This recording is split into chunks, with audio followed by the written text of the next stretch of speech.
Are you frustrated with the ceiling fan that just won't spin fast enough? In this video, I'll show you the reason why your ceiling fan is spinning slow and provide you with an easy step-by-step solution to get it back to optimal performance, all while saving you hundreds of dollars on repair costs. So let's get started. Welcome back to the channel. If you're new here and haven't subscribed, then I invite you to subscribe and be part of the family. Ceiling fans are a staple in many homes, but when they start spinning slow, it becomes a big problem. A capacitor helps to regulate the voltage to the fan motor. So if it's worn out, your fan might not be getting the power it needs to spin at a higher speed. I'll guide you through an easy step-by-step process on how to replace your capacitor. You'll need to access the fan's electrical components. To do so, turn off the power at the electric panel so you don't risk getting electrocuted or cause any damage to the fan. Next, start by taking down the light globe. To do this, you'll have to undo the pull chains to the light in the fan, then unscrew the bolt holding on the globe. Then unscrew your light bulbs, keeping all your parts off to the side in a bag or in the globe to ensure you don't lose anything. On the housing of the fan, you'll see 3 screws, 2 of which will stay on and you just loosen them up. And the third one has to be removed completely. After that, simply turn the housing away from the 2 screws left and it should drop down. Then unclip the wire connector. That will release the bottom part of the fan. Now that we have it apart, we can inspect the capacitor for any signs of failures. Some cases, you can tell if a capacitor is bad just by inspecting it.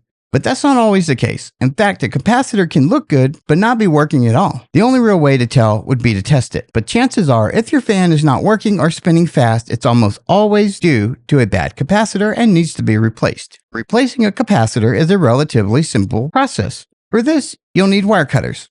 Cut the wires close to the capacitor, leaving just a small amount of wire on the capacitor. Now that you have the capacitor removed, you'll need to discharge it. When you discharge a capacitor, it'll create an arc, so just use caution when doing this.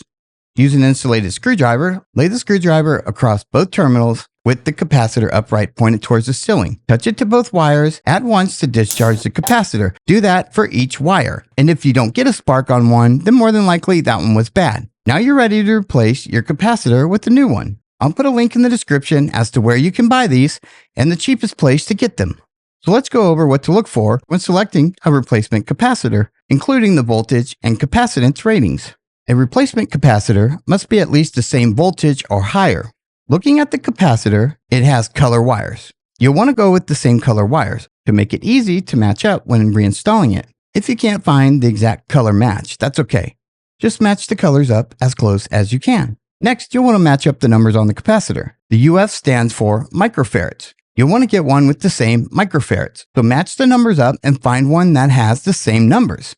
If you can't find one with the exact numbers, that's okay. Most of the capacitors have a wide tolerance. So if you're within 5 or 10%, it should work fine. After selecting the right capacitor for your ceiling fan, it's time to install it. The whole process is relatively straightforward, but it does require some patience and attention to detail. In this next step, you'll need to use some wire strippers. Just strip the wires and connect them back together with the matching color. Using wire nuts or Wago connectors, either one works fine. I'll leave a link in the description below for both of these. Now that you have all the wires connected to the capacitor, just place the capacitor along with all the wires back into the unit and we're ready to put it back up. First thing we have to do is plug back in our clip. Then twist it back on with the 2 screws. Now that it's in place, we can tighten back up the 2 screws and then take the 3rd screw we had set aside earlier and screw it back in. Then screw back in the light bulbs and then the globe. And put back your pull chains and you're done. Turn back on the power at the breaker, flip the switch. Wow, look at it go. We took a fan that wasn't working, bought a $10 part off of Amazon. We put it in the fan and the fan works again. Very easy fix to make your fan work great. Hope you guys enjoyed this video. If you did, hit the like button, subscribe, be part of the family, and we'll see you in the next one. Booyah!